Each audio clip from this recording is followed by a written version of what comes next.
Deputy President Rigathi Gachagua has reiterated of his commitment to streamline the cartel-controlled coffee and tea sectors following the rolling back of gains achieved by the Tea and Coffee Reforms Task Force initiated by retired President Uhuru Kenyatta. Yesterday, the DP assured farmers that he will continue spearheading reforms in the coffee, tea and milk subsectors despite resistance from cartels.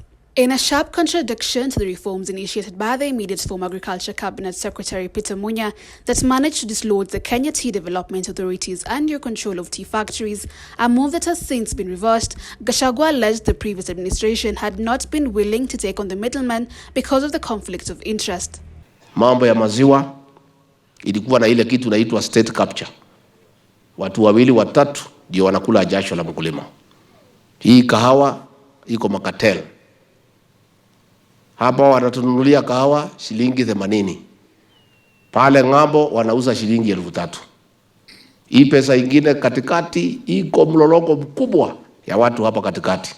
Recently, Gachagua met directors formerly ousted KTDA directors whom the farmers had decried for micromanaging factories and illegal direct sale of tea to the export market. The deputy president noted that he has already had a meeting with KTDA directors and agreed on a framework of implementing reforms. He added that engagements with all concerned parties in other subsectors are ongoing and farmers should expect results soon.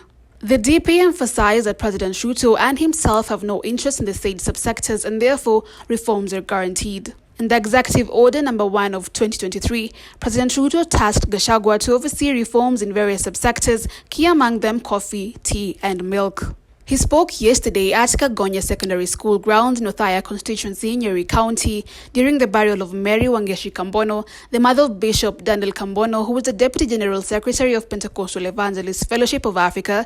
Gachagua affirmed that he will ensure the dignity of farmers is restored. He delivered a special message of condolence to the family from President William Ruto, who described Mama Wangeshi as a God-fearing woman and a pillar of the church and the community. He wished the family peace, comfort and strength as they come to terms with the demise of their 73-year-old mother.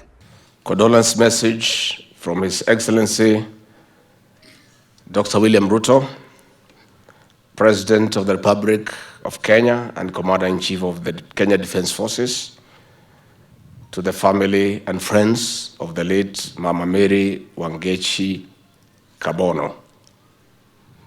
We join you today to say goodbye to our mother, Mary Wangeshi Kambono.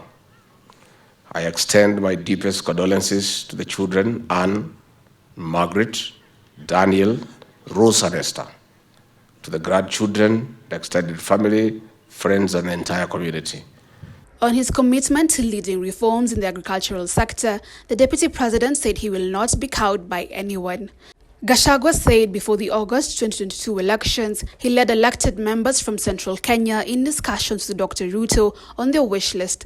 After elections, he found it best to place Gachagua at the center of the reforms. On the road projects, the deputy president promised to unlock construction of all stalled roads across the country, particularly those abandoned over non-payment of the contractors. He said the government is looking for about 900 billion shillings to clear the pending payments.